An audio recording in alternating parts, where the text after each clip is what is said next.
Hello, everyone. It's December 2nd, and I want to share some updated information that I received this week from the Department of Health and the Department of Education.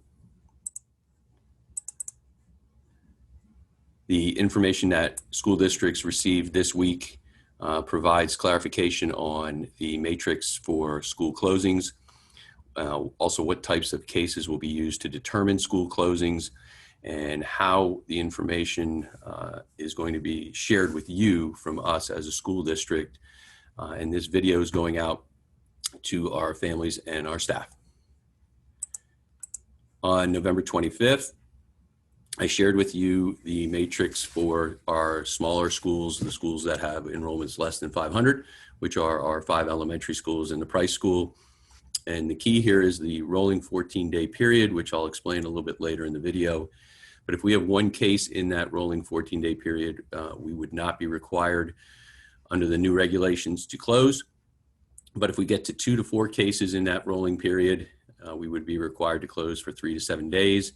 If we have 5 or more cases, we would be required to close for a longer period of time. At the high school and middle school, with our larger enrollments, we're using the 500 to 900 student matrix because that's how many students we have coming in for in-person instruction. And during the 14-day rolling period, 1 to 3 cases, we would not be required to close. 4 to 6 would require a temporary closure of 3 to 7 calendar days. And 7 or more cases in the 14-day period would require a longer closure, 14 calendar days. So what is the 14-day window and when does it start? The rolling 14-day period begins from symptom onset of the first case identified in the school. So there's 3 different dates typically we get as a district. One is the date the person tested, the date they get their test results, but the most important date for us as a school district, as you'll see later in this presentation, is the date of symptom onset. So for example, I'll give you an example for Londonderry. If we would get notification today that a student or staff member tested positive, today's December 2nd, we would then ask that individual who tested positive, what day did they start getting symptoms? And that day they identify as their symptom onset date would be the first day for the 14-day rolling window. Would cases that are reported for students not enrolled for in-person instruction count towards the 14-day total?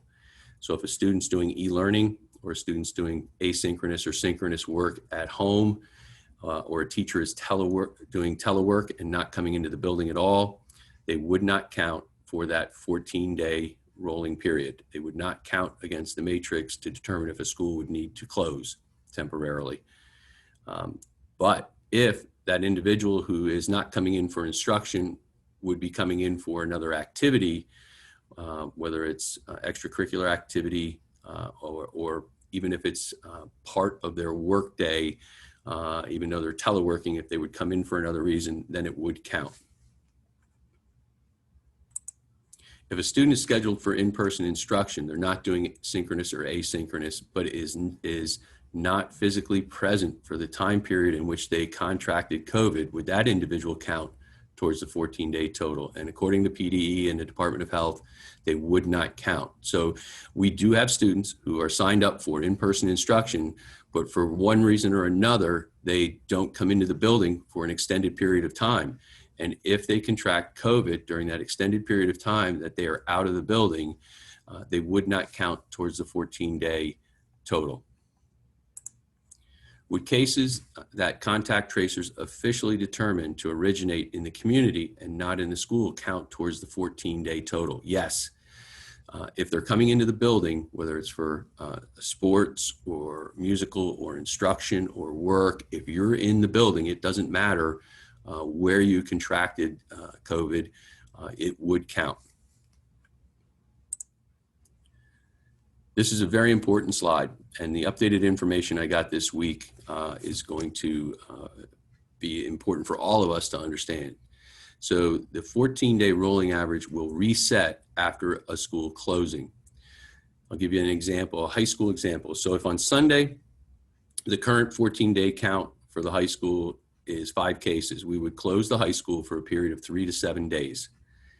If during the closure, the high school has 2 additional cases of students or staff, would we increase the length of the closure? No. According to the Pennsylvania Department of Education and the Department of Health, the rolling 14 days resets after a school closes for cases.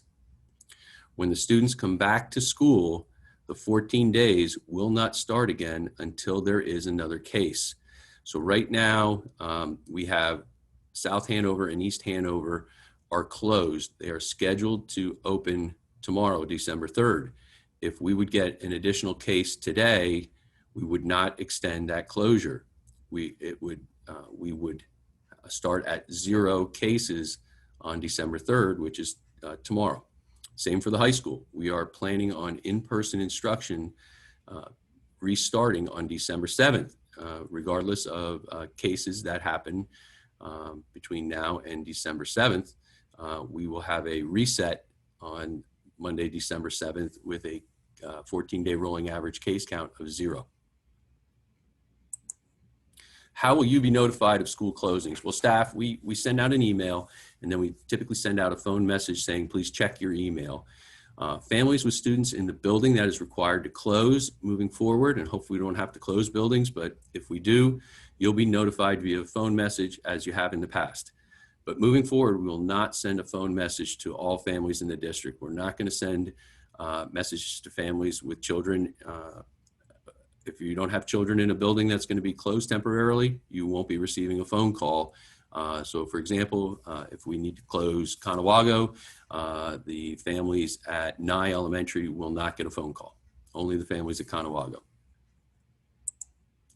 Dashboards. We're going to continue to update our original dashboard to reflect the cases of individuals who are confirmed cases. We've started that at the beginning of the school year, and we put the date on the dashboard and the building, and we're going to send an email out letting you know that there was a confirmed, there's an update to the dashboard regarding your building. So we'll continue to do that. We'll also update a new dashboard, which will provide information on each building's status and the rolling 14-day count. And I have an example of that dashboard, and it's going to list each school down the left-hand side. This will be on our website, and it'll tell you the status of the building. So you can see right there, the high school is closed. Reopening dates December 7th, and the count reset will be on December 7th. Middle school is open. We have there's the reopen date's not applicable, and the current rolling case count for the middle school is 0. And Conawago, for example, is open. There's no reopen date because they're currently have normal operations going on. And then the rolling total case count in the past 14 days for Conawago is at 1. So as families and staff, you'll be able to see this dashboard, which, as I said earlier, some of our cases will count towards this dashboard, some of them will not, but we will keep you informed of all of our cases. Why have 2 dashboards? Well, I'll give you an example. Conawago was closed from November 12th until December 1st. And if I, as a superintendent, would have gotten a call from either a parent or a staff member or the Department of Health saying on November 27th, we have a positive case at Conawago. Well, Conawago wasn't open from the 12th to the 27th, and they weren't planning on opening till December 1st. So that's a positive case, and we don't want to seem to anyone, families or staff, that we are not reporting to you that there's positive cases of people who either work at or attend that building. So we will keep that original dashboard going. But that case example at Conawago of a case that happened after they closed on the 12th and was reported to me on the 27th, I don't want people to think, and hearing in the community, I know there's a case at Conawago and the district didn't report it. So hopefully that makes sense. So we'll keep that original dashboard going. But again, not all the cases are going to count towards that 14-day rolling average count to determine if the building can remain open. So we'll not, close contacts. This is another important piece that I want to share with people because I get a lot of questions of how do you know if you're a close contact or not? Well, we will let you know if you've been identified as a close contact. And how we do that is we identify with the help of the individual, either the student or the parent or the staff member who was in the building while they were while they had COVID, were they within 6 feet of a person who tested positive for COVID, and they had to be within 6 feet for 15 minutes cumulative in a 24-hour time period. That is the Department of Health. That's their criteria. So how do we do this? Again, we work with the Department of Health and we consult with them, and they've been wonderful to work with. We work with the individual who tested positive, with the parent. Sometimes we look at video on the bus.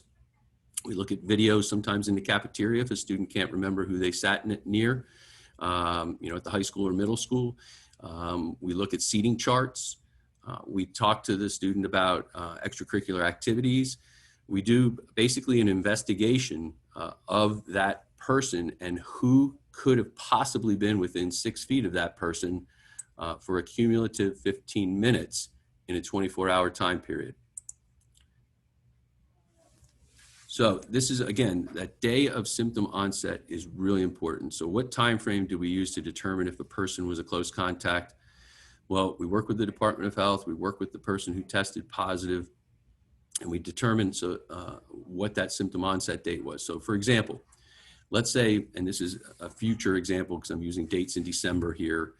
So if someone gets a test on December 9th, and they get the results the next day, and different places have different turnaround times for test results, and they notify us that on December 10th, I got my results, Rob, and I tested positive. The first thing we would say to that person is, when did you start developing symptoms? And if they say, I started feeling bad on Monday, December 7th, then I waited a day, scheduled a test on the 9th, got my results Thursday the 10th. So what we would do as a school district is say, what days was this person in school or at a school-sponsored event that when they were symptomatic? So this person's identified their date of symptom onset as Monday the 7th. We would look at any school days from the 7th moving forward, but we would also look at the 2 previous days prior to symptom onset. So the key dates here are the 7th, Sunday the 6th, and Saturday the 5th. Now, people handle things differently based on when they have symptoms, how many symptoms they have. So I'll give you 2 scenarios. Let's say this person, let's say it's a staff member. They got up Monday and they had 1 symptom, but it wasn't 2 symptoms from that would preclude them from coming to work. They decided, I'm going to come to work. And during the day, they got that second symptom, or they lost their taste or smell. They went to the nurse quarantined them. We sent them home, and they scheduled a test on the 9th, got results on the 10th. That person, we would look at, they didn't come back into work on Tuesday. So we would look at Monday, and we would look at Sunday and Saturday and say, who was this person around? Who were they a close contact with? Give you another scenario. A person gets up Monday morning, and they say, I can't come to work, I'm starting to feel bad, and they stay home. And that person who stays home then goes to get a test on the 9th, gets results on the 10th, calls and says, hey, I got a positive test result. That person, we would look at the 7th, they weren't at work or school. Sunday, were you at school for any reason? Were you, and Saturday, were you at, are you a coach? Were you involved with students? Were you involved with other staff? If they say no, then we have no close contacts at school. So it all depends on how things unfold with each individual situation. But that's how we do contact tracing. And then we confirm that with the Department of Health. We notify those people who would need to quarantine, and we collaborate with the Department of Health on return dates for individuals who were close contacts. To date, it's December 2nd. Since the first day of school, we've had 29 cases, and you may look on our dashboard and see 30, because if we have an individual who works in multiple buildings, we report that for each building that person works in. So you'll see more cases, but it's actually less individuals than our dashboard reflects. Close contacts to date, out of those 29 positive cases with students or staff, 45. And I can tell you that I know all the names of every one of the close contacts, all 45 of those individuals, and none of those 45 individuals who were close contacts to date have become positive cases of COVID. And you can ask a question and say, Rob, how do you know that? Because the Department of Health would have notified me. If they were an employee, we would have known because they would have needed to contact the school if they had tested and tested positive. If they were a student, they live in Dauphin County, and I hear from the Department of Health. If I don't hear from the student or the parent, the Department of Health notifies me. I've been notified of students who don't go to school here, but live in our attendance area. I was notified about a student. It was a homeschool student. I was notified about a student who actually goes to one of our charter schools.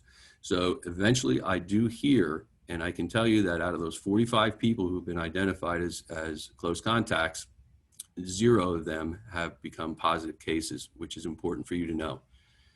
It's also important for you to know that 17 of those 29 cases resulted in 0 close contacts. And we can't social distance everywhere, but we can social distance in most of our classes. And we're actually putting more things in place. I'll talk about it later with the cafeteria to make sure that we're safer there as well. 2 of our cases had 1 close contact each, and 3 of our cases had 2 close contacts each.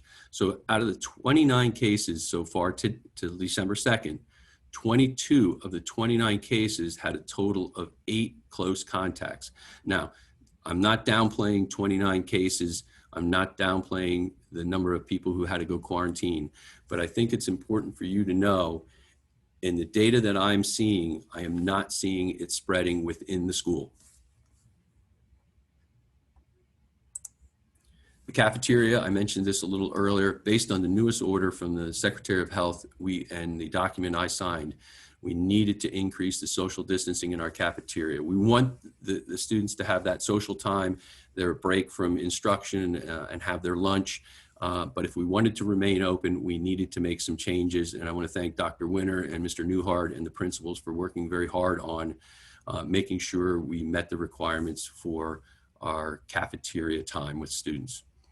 I also want to talk to you about snow days. It is December, and the potential for closings and delays, it's arrived. It's here. The district's been approved to provide remote instruction on days we cannot operate school based on the weather.